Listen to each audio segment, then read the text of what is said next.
प्राथमिक शिक्षकों के नियोजन को लेकर ही शिक्षा विभाग ने एक महत्वपूर्ण निर्देश जो है वो जारी कर दिया है। और आपको ये भी बता दें कि जिन अभ्यर्थियों का चयन प्राथमिक शिक्षक के रूप में हो चुका है वो शपथ सत्र पत्र को लेकर भी अपने ओरिजिनल सर्टिफिकेट वापस ले सकते हैं। शिक्षक अभ्यर्थी लगातार ये मांग कर रहे थे कि सर्टिफिकेट जांच के नाम पर उनके ओरिजिनल सर्टिफिकेट शिक्षा विभाग के पास जमा है, जिसकी वजह से वो किसी अन्य जगह नौकरी के लिए आवेदन नहीं कर सके हैं। और इसको लेकर भी प्राथमिक शिक्षा निर्देशक अमेंद्र प्रसाद सिंह ने कहा है कि चयनित अभ्यर्थियों के प्रमाण पत्र वापस करने के संबंध में पत्र जारी किया गया है, जिसके मुताबिक शिक्षक नियोजन 2019 और 2020 में फर्स्ट और सेकंड राउंड की काउंसलिंग करीब 7,000 नियोजन इकाइयों में हो चुकी है, जिसमें 3,08,000 से भी ज्यादा अभ्यर्थियों का चयन हुआ है, जबकि करीब 1250 नियोजन इकाइयों की काउंसलिंग और चयन की प्रक्रिया बाकी है।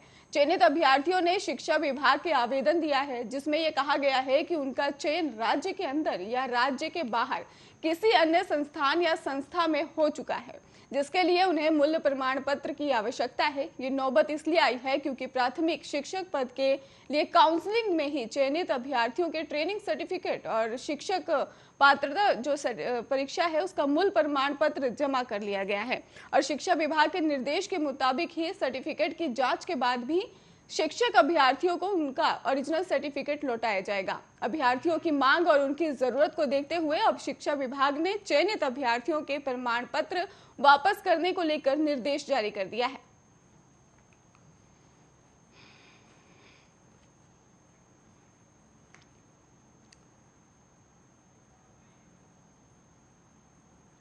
बिहार के मुजफ्फरपुर मोतियाबिंद कांड में ही सीएम के बयान पर ब्रह्मपुरा थाने में ही आई हॉस्पिटल प्रशासन के खिलाफ केस दर्ज किया गया है। और आई हॉस्पिटल के ऑपरेशन होने के बाद से संक्रमण के चलते 15 लोगों ने हमेशा के लिए अपनी आंखें गंवा दी थी, जिसके बाद अस्पताल प्रशासन पर बड़ी लापरवाही बरतने का आरोप लगाया गया था। और इस मामले में ही SKMCH में ही 21 मरीज भर्ती हैं, जिसमें 11 ऐसे मरीज हैं जिनकी आंखें निकाली गई हैं। वहीं 10 मरीज ऐसे हैं जिनके संक्रमण का इलाज चल रहा है और इलाज के बाद कल कई लोगों की संक्रमित आंखों को निकाला जा चुका है। और ये भी कहा जा रहा है कि अब तक 15 लोगों की आंखों को निकाला गया है, जिसमें 4 आई हॉस्पिटल और 11 अन्य भर्ती थे, जो कि सरकारी आंकड़ा है। आपको ये भी बता दें कि मुजफ्फरपुर जिले के जोरन छपरा में मौजूद आई हॉस्पिटल में बीते 22 नवंबर को एक साथ ही 65 लोगों के मोतियाबिंद के ऑपरेशन के बाद सभी लोगों की आंखों में अचानक संक्रमण होने लगा और एक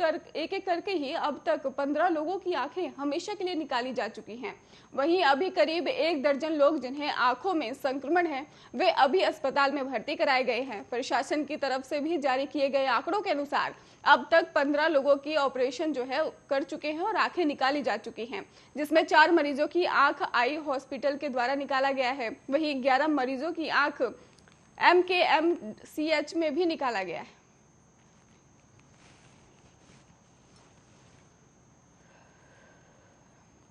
बिहार के पूर्णिया जिले में ही पुलिस ने गांजा तस्करी के धंधे में संलिप्त युवक को शनिवार को ही गिरफ्तार किया है। मामला जिले के सहायक खंचाजाजी थाना क्षेत्र के महबूब खान टोला का बताया जा रहा है, जहां पर पुलिस ने घर से ही 6 से 7 ग्राम स्मैक और 93 ग्राम अन्य नशीले पदार्थ जो है एक साथ ही युवक को गिरफ्तार कर लिया है। हिरासत में लिए गए संदिग्ध युवक का नाम विक्की उर्फ फजला बताया जा रहा है, जो उक्त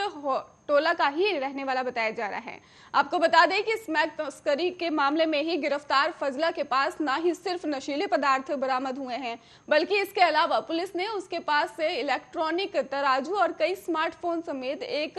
कीपैड और मोबाइल और 2,23,000 रुपए जो है कैश भी बरामद कर लिया है। और यह भी कहा जा रहा है कि फजला घर से ही नशीली पदार्थ की खरीद बिक्री किया करता था। ऐसे में पुलिस ने भनक लगते ही त्वरित कार्रवाई करते हुए फजला को घर से ही गिरफ्तार कर लिया है। दरअसल सहायक खंजाची थाना पुलिस को गुप्त सूचना मिली थी कि फजला अपने घर पर ही अवैध रूप से जो है नशीली पदार्थों की खरीद बिक्री किया करता है, जिसके बाद सूचना मिलते ही ट्रेनी पुलिस उपाधीक्षक आनंद मोहन गुप्ता ने नेतृत्व में ही उनके सहायक थाना अध्यक्ष और संजय सिंह ने दब बल करके साथ ही मौके पर पहुंचकर छापेमारी जो है वो शुरू कर दी थी और फिलहाल गिरफ्तार कर लिया गया है आरोपी को।